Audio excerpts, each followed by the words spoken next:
Thank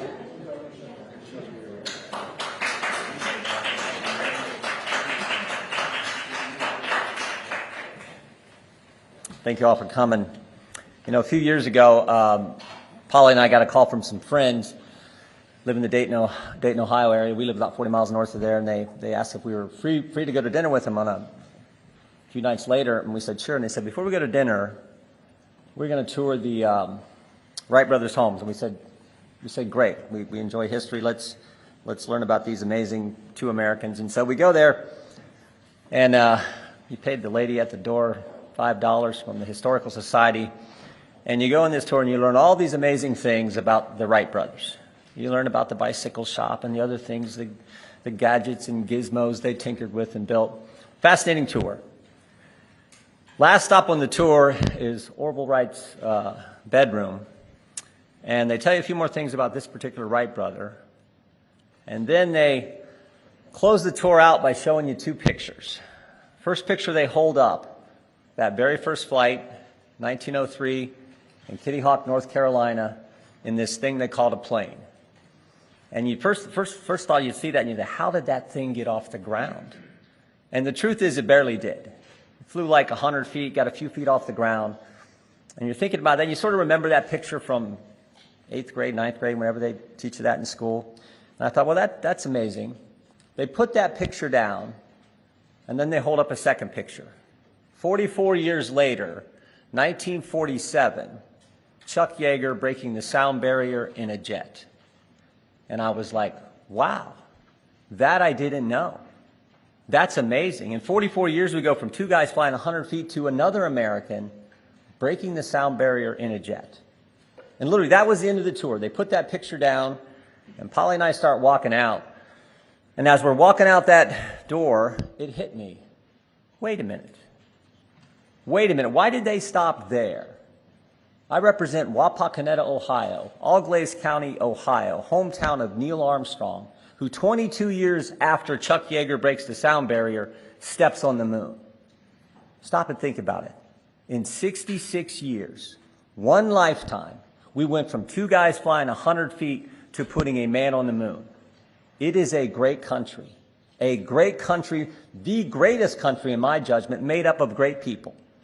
And right now, those people, I think, are starting to doubt and wonder about their government and about where our nation is headed.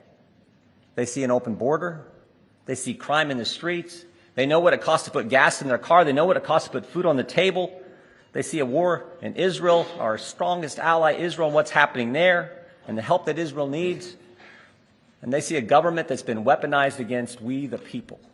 The very government that's supposed to serve us has been turned on the taxpayers who pay for it. I think the American people are thirsty for change. I think they are hungry for leadership. And frankly, they know that the White House can't provide it. They know the Senate won't lead. And they are looking for House Republicans to step up and lead and make change on these important issues. We got important work to do.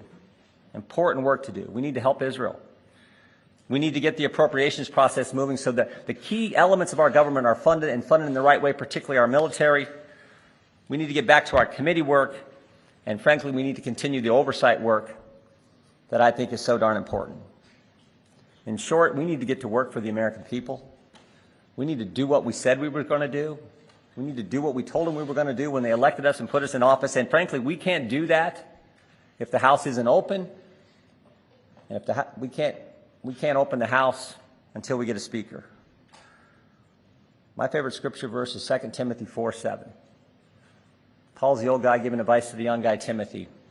And he says, fight the good fight, finish the course, keep the faith.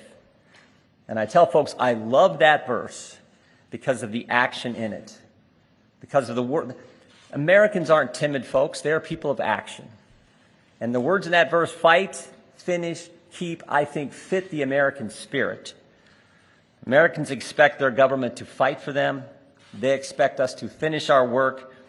And they expect us to keep faith with the principles and values that made us the greatest nation ever. Made us the nation that could go from the Wright brothers to Neil Armstrong.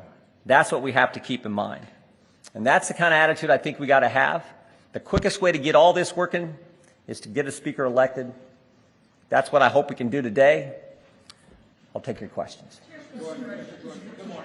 So lay out your path. Are you just going to call roll call vote after roll call vote today and tomorrow and into the weekend and try to wear your opponents down? Because it didn't seem like you made any progress yesterday. Well, you all said that we were going to lose between the first vote and the second vote. You all said we were going to lose 10 to 15 votes. We stayed the same. We picked up a few. We lost a few. I think the ones we lost can come back. So, look, there's been multiple rounds of votes for speaker before. We all know that. I just know that we need to get a speaker as soon as possible so we can get to work for the American people. Thank you, Congressman. So just to be clear, do you plan to grind this out this weekend if you don't get the votes today? And then secondly, President Biden, as we heard last night, is sending a $100 billion foreign aid package here to Congress. Is that something that you're making the case for why we need to get the House open so we can evaluate the package. We can't do that, can't vote on that, can't pass anything in that until we get the House open. So I got to see the package, but we certainly need to help Israel. But I got to see the package. But again, we can't do that if the House isn't open. All the more reason why we need to get the House open as soon as possible. Mr. Jordan, what do you say to the people of Israel, Prime Minister Netanyahu, that you're not able to provide aid to Israel because the House is so locked up? Again, I think you're making my case. I got 200 votes, the speaker designee from my colleagues. The sooner we can get this accomplished, the better for the American people who expect us to work for them and for our friends and allies like the great state of Israel. In your conversation with members yesterday, were you able to get any of the ones who didn't support you previously to pledge to you that they would switch their votes forward? We had a good conversation, and we'll continue to do that. But as I point out, the fastest way to get to work for the American people is to elect a speaker so the House can be open and we can get things done. I'll take a couple more. Mr. Chairman, thank you. Congressman Ken Buck has said that he wants his doubts are the 2020 election and your view on that. So I'm going to ask you two related questions. One, what was your intent when you emailed a memo to the Chief of Staff, Mark Meadows, suggesting that Vice President Pence Just that. Just. that you should forego any unconstitutional votes? And do you believe the 2020 election is still working?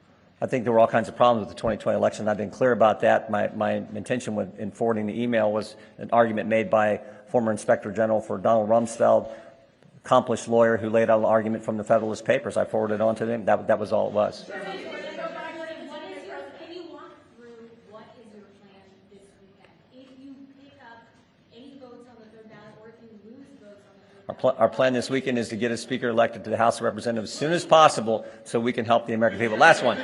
What is your message for the people of Israel about We stand with everyone's time when you clearly don't have the votes to be speaker? we stand with Israel. I've been there 5 times. Amazing people, amazing country, and we should do everything we can to help them. The quickest way to do that is to elect a speaker. Thank you all very much.